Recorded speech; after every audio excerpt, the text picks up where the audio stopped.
Muitos alunos meus têm me perguntado acerca de um ente matemático que vem aparecendo ao longo do curso, principalmente de transferência de calor, que é o chamado Laplaciano, que tinha aquele símbolozinho desta forma aqui, né? Um triângulo ou delta invertido e esse número 2 em cima, que muitos desavisados aí vão achar que é um delta invertido ao quadrado, mas isso nada mais é do que um símbolo para uma determinada operação matemática, né? No Laplaciano, no caso, ele está relacionado com operações de derivadas, e derivadas de segunda ordem especificamente. Por isso, ele tem esse símbolozinho 2 aqui em cima, né? Não é ao quadrado como a maioria do pessoal pensa. Entretanto, por ele ser um ente matemático, as pessoas às vezes ficam um pouco confusas sobre qual seria o significado físico do Laplaciano. E por isso que eu resolvi gravar esse pequeno vídeo para mostrar para vocês uma interpretação física do Laplaciano muito interessante, que eu vou usar como exemplo a equação de difusão do calor que a gente vem trabalhando em aula com uma certa frequência. Se vocês observarem lá na equação de difusão do calor, a gente tinha 1 sobre alfa, que é a difusidade térmica, ΔTzinho igual a Q ponto sobre K, mais Laplaciano de T. Então ele aparece sim aí nessa equação, especificamente aqui, e seria interessante a gente conhecer um pouco do significado físico que essa coisa aí assume e tem. Vamos pegar um caso bem simples, onde não haja geração de energia interna, para a gente poder dar uma olhada aí nesse tal do Laplaciano. Se não houver geração de energia interna dentro do sistema que eu estou analisando, a equação que a gente tem e que governa aí esse sistema é dado por essa daqui. Se a gente pensar um pouquinho em termos do Laplaciano, nós vimos que ele nada mais nada menos do que, em coordenadas cartesianas, por exemplo, as derivadas segundas. Ele é uma grandeza escalar que envolve aí a soma das derivadas segundas em todas as direções. del2, delx2, del2, dy2, del2, delz2. E para simplificar a nossa análise, vamos supor aí um caso unidimensional, onde a gente só tem a condução na direção x. Então, del2, delx2. Lá no cálculo diferencial, a derivada segunda ela tinha um papel importante na determinação da concavidade das funções. Então, por exemplo, se eu tinha a derivada segunda maior que zero, num determinado ponto, o que aquilo falava? Falava para nós que a concavidade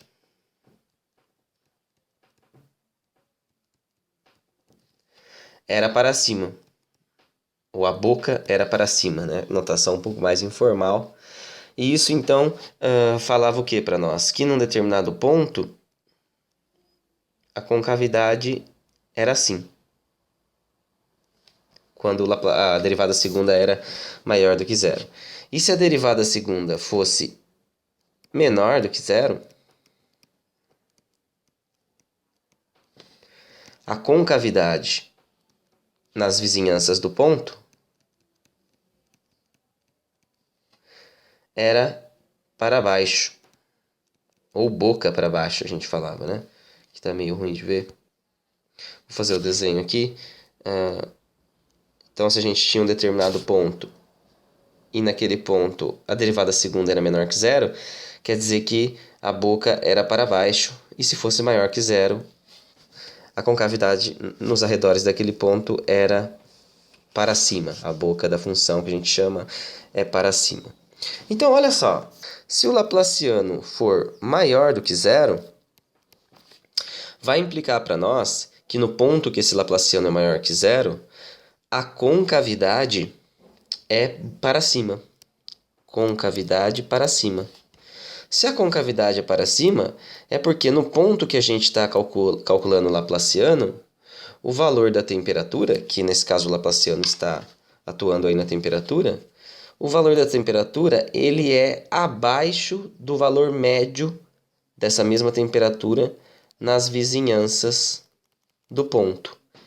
Isso que quer dizer para nós. E se o Laplaciano for negativo, implica concavidade para baixo, Então, isso significa o quê? Que no ponto onde a gente está calculando o Laplaciano, se ele for negativo, é porque o valor da temperatura naquele ponto, ela é maior do que a temperatura média da vizinhança. Então, daí já vai surgir um efeito interessante. Deixa eu só colocar aqui também, T, nesse caso, menor do que a temperatura média na vizinhança. Isso vai gerar um efeito interessante para nós pela seguinte razão. Imaginem vocês que num determinado ponto de um sistema que tem uma determinada vizinhança, a gente calcula o Laplaciano. Então a gente vem aqui e calcula o Laplaciano de t nesse ponto. E vamos supor que esse Laplaciano é maior do que zero. O que isso vai significar fisicamente para nós? Olha, como nós vimos, se o Laplaciano é maior do que zero, é porque a concavidade da função é para cima. Então, no ponto onde a gente está calculando esse Laplaciano, a temperatura é menor do que a temperatura média nas vizinhanças. E se a temperatura ela é menor do que a temperatura média nas vizinhanças, sabe o que vai acontecer? Das temperaturas maiores para as menores, ocorre transferência de energia na forma de fluxo de calor. Então, essa vizinhança vai transmitir energia para o ponto. E a temperatura no ponto, que ponto? Que o Laplaciano é maior que zero.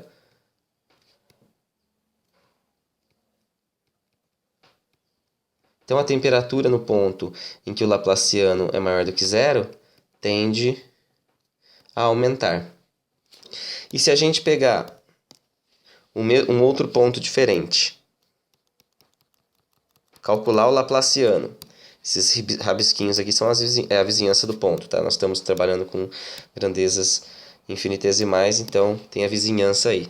Se a gente pegar em outro ponto e perceber que calcular o Laplaciano naquele ponto e o valor for negativo, isso quer dizer que a concavidade naquele ponto é para baixo. Então isso significa para nós que a temperatura é maior naquele ponto onde o Laplaciano é menor que zero, a temperatura é maior do que a temperatura média na vizinhança.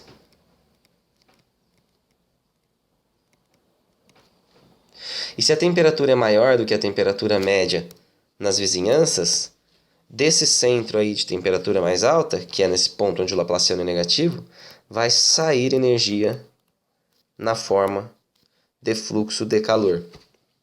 Porque a gente lembra que, né, o fluxo de calor era menos K por unidade de área, menos K dt dx em coordenadas cartesianas. Então, ele vai da temperatura maior para menor.